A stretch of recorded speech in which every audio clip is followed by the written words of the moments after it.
দেখো বন্ধুরা, আমি আবারও চলে এলাম আর একটা নতুন রেসিপি নিয়ে। আজকে তোমাদের সাথে তৈরি করে দেখাবো পুঁই ডাঁটা কুমড়ো আলু চিংড়ি মাছ দিয়ে একটা তরকারি।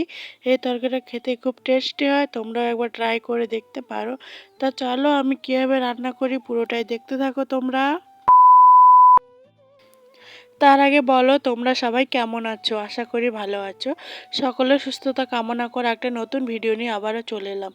গিয়েছিলাম বাজারে দেখলাম একটা পুঁই শাক, তাই নিয়ে চলে এলাম। পুঁই শাকটা দেখে জিভে জলও চলে আসলো। পুঁই শাকটা বেশ টাটকা, আর দেখতেই পাচ্ছ তোমরা, আমাকে আর বলতে হবে না পুঁই শাকটা কত সুন্দর দেখতে আর ফ্রেশ একদম। তাই বাজার থেকে ঝটপট নিয়ে চলে এসেছি। আজকে তোমাদের সাথে তৈরি করে দেখাবো পুঁই শাক কুমড়ো আলু চিংড়ি মাছ দিয়ে একটা তরকারি। তা চলো কীভাবে কী রান্না করি পুরোটাই তোমরা দেখতে থাকো। পুঁই শাকটা কেটে নিয়েছি, ভালো করে কেটে নিয়ে যা যা লাগবে সব কিছুই কেটে নিয়েছি আমি।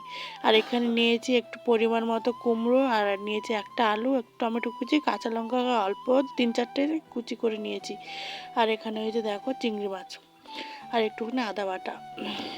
তা চলো কীভাবে রান্না করি তোমরা দেখতে থাকো। হ্যাঁ, প্লিজ কেউ তোমরা ভিডিও স্কিপ করবে না, আশা করি তোমাদের ভিডিওটা ভালো লাগবে।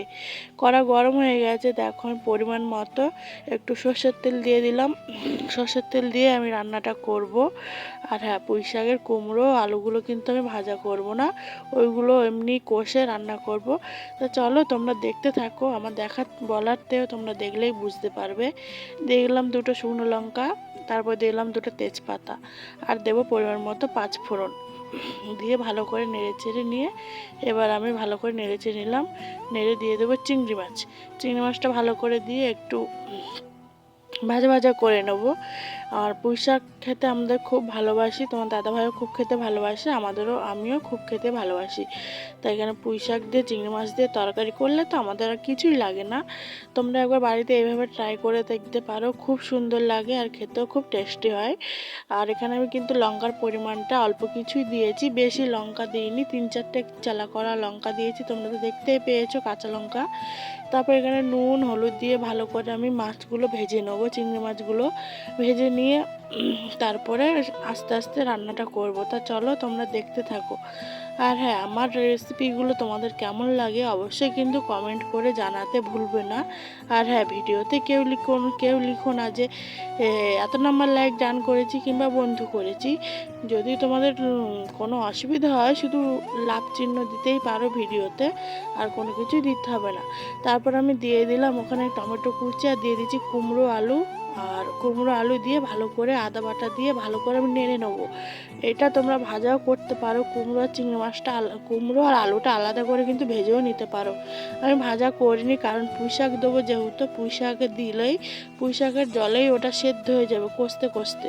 তাই জন্য আমি আলাদা করে আর ভাজা করিনি, খুবই হালকা পরিমাণ দিয়ে রান্না করেছি আমি। আর বেশি তেল মশলাও এতে ব্যবহার করার কোনো দরকার নেই।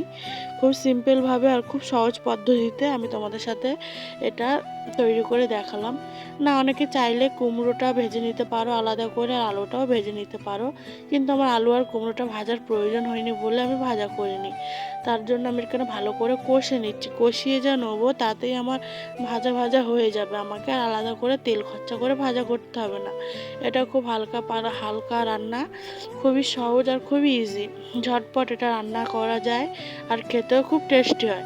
তারপর দেখো আমি এখানে পুঁই শাকগুলো কেটে নিয়েছি, আমার পরিমাণ মতো আমি কেটে নিয়েছি। দেখতে পাচ্ছি পুঁই শাকগুলো কত সুন্দর লাগছে দেখতে, দেখে কিন্তু অনেকেরই জিভে জল আসছে। এবার আমি দিয়ে দেবো পুঁই শাকগুলো। পুঁই শাক পাতা নিয়েছি আমি পরিমাণ মতো কিছু, আর নিয়েছি ডাঁটা। পুঁই শাকগুলো এবার আমি ঢাকা দিয়ে দেবো নাড়াচাড়া করে, কিন্তু ঢাকা দিয়ে দেবো তাতে আমার কতটা জল বেরোবে তোমরা দেখতেই পাবে। এতে আমি আর কোনো জল ব্যবহার করতে হবে না, এতটাই জল বেরিয়ে যাবে, দেখতে পারবে তোমরা। তা চলো দেখতে থাকো। এইখানে আমি আস্তে আস্তে করে পুঁই শাকগুলো ভালো করে নেড়ে নিচ্ছি। এবার আমি দিয়ে দেবো ঢাকা দিয়ে দিলে পুঁই শাকটা আর পাতাগুলো সব সেদ্ধ হয়ে যাবে আর নরম হয়ে যাবে, আর খুব তাড়াতাড়িভাবে রান্নাটা হয়ে যাবে।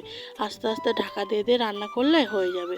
এবার আমি ঢাকনাটা তুলে দেখতে পাচ্ছ হাফটা কতটা একটু কমে গেছে। এবার ভালো করে নেড়ে চেড়ে নেবো। এই তরকারিটা খুব ইজিভাবে রান্না করা যায় আর খেতেও খুব টেস্টি হয়। আর মুখে বলছি না, তোমরা একবার ট্রাই করে দেখতেই পারো। আমাদের বেশ খেতেই ভালো লাগে। তোমাদের কেমন লাগে জানি না, তোমরা একবার ট্রাই করে দেখতে পারো, আশা করি তোমাদেরও খুব ভালো লাগবে। এদিকে ভালো করে নাড়াচাড়া করে নিচ্ছি। নাড়াচাড়া করে নিয়ে ভালো করে আস্তে আস্তে করে নেবো। তা চলো তোমরা দেখতে থাকো। আর ও পাশে আমি ভাত বসিয়ে দিয়েছি, আমার ভাতটা রান্না হচ্ছে। তারপর আমি আবার একটু ঢাকা দিয়ে দিলাম। ঢাকা দিয়ে এবার আমি ঢাকনাটা আর একবার তুলে নেড়ে নেবো। আর একবার ঢাকনাটা তুলে নেড়ে নেবো। এবার ঢাকনাটা তুলে দেখতে পেলাম বেশ ভালোই কমে গেছে। পাতা তো দেখাই যাচ্ছে না, পুঁই শাকের তরকারিতে পাতা তো আর দেখাই যাচ্ছে না। এবার আমাকে একটু কী বলতো জল ব্যবহার করতে হবে ডাঁটাগুলো সেদ্ধ হওয়ার জন্য। যেই পাতাগুলো তোমরা দেখতে পেয়েছিলে, পাতাগুলো কিন্তু সব সেদ্ধ হয়ে নরম হয়ে গেছে। এবার শুধু ডাঁটা কুমড়ো দেখা যাচ্ছে কড়াই, বুঝতে পেরেছো? এবার আমি এতে একটু জল ব্যবহার করব যেন কুমড়ো ডাঁটা এগুলো একটু সিদ্ধ হয়ে যায়। হালকা পরিমাণে জল দেবো, বেশি জল দেওয়ার কোনো প্রয়োজন নাই। হালকা পরিমাণে জল দিয়ে এবার এরকম সেদ্ধ করে নিয়ে তারপরে দেখতে পাবে কত সুন্দর হবে তরকারিটা। এবং জল দিয়ে দিলাম হালকা পরিমাণে। এতে আমার কোনো জল দেওয়ার দরকার নেই। দিয়ে আমি আবারও ঢাকা দিয়ে দিলাম। ঢাকা দিয়ে দিলে তরকারিটা বেশ সুন্দর দেখতে হয়। এই দেখো আমার তরকারিটা প্রায় হওয়ার মতো হয়ে গেছে, দেখতে পাচ্ছ? পুঁই শাকগুলো কুমড়োগুলো সব সেদ্ধ হয়ে গেছে একদম। পাতা কিন্তু আর দেখা যাচ্ছে না। কড়াতে দেখতে পেয়েছিলে তো কতটা পাতা, ওই পাতাগুলো কিন্তু আর দেখা যাচ্ছে না পুঁই শাকের পাতায়। এইখানে দেখো আমি আস্তে আস্তে এবার একটু পরে আমার তরকারিটা নামিয়ে নেবো। এদিকে দিয়ে দিলাম একটু পরিমাণ মতো চিনি। তারপরে একটু জিরে গুঁড়ো দিয়ে দেবো। দিয়ে ভালো করে জিরে গুঁড়ো না, সরি, জিরে বেটে রেখেছিলাম, ওই জিরে বাটাটা দিয়ে দিলাম আমি। জিরে বাটা দিয়ে একটু ভালো করে নাড়াচাড়া করে এবার আমি নামিয়ে নেবো। এই পুঁই শাকটা তোমরা অনেকে আবার শুকনো শুকনোও করতে পারো একদম, কিন্তু আমাদের তো একটু হালকা হালকা গায়ে মাখা ঝোলের প্রয়োজন। তাই জন্য আমি বেশি ঝোলও করছি না, আর বেশি শুকনো শুকনোই করছি না, মিডিয়াম করেই তরকারিটা নামিয়ে নিচ্ছি। তোমরাও একবার ট্রাই করে দেখতে পারো, খুব সুন্দর খেতে আর খুব টেস্টিও হবে। আমি মুখে বলছি না, তোমরা ট্রাই করে দেখে অবশ্যই আমাকে বলো। দেখে আমার তরকারিটা কত সুন্দর কালার এসেছে একদম। দেখতেও যতটা সুন্দর হয়েছে খেতে কিন্তু ততটাই সুন্দর হবে, দেখেছো? এবার আমি তরকারিটা নামিয়ে নিয়েছি। নামিয়ে নিয়ে দেখতে পাচ্ছ তরকারিটা আমার এরকম কালার এসেছে। তোমরা আবার ট্রাই করে দেখতে পাবো। তো চলো এ পর্যন্ত আমার ভিডিওটি শেষ করছি। ভালো লাগলে লাইক কমেন্ট শেয়ার করে দিও। দেখা হচ্ছে সবার সাথে নেক্সট ভিডিওতে। ততক্ষণ সবাই সুস্থ থেকো, ভালো থেকো, টাটা।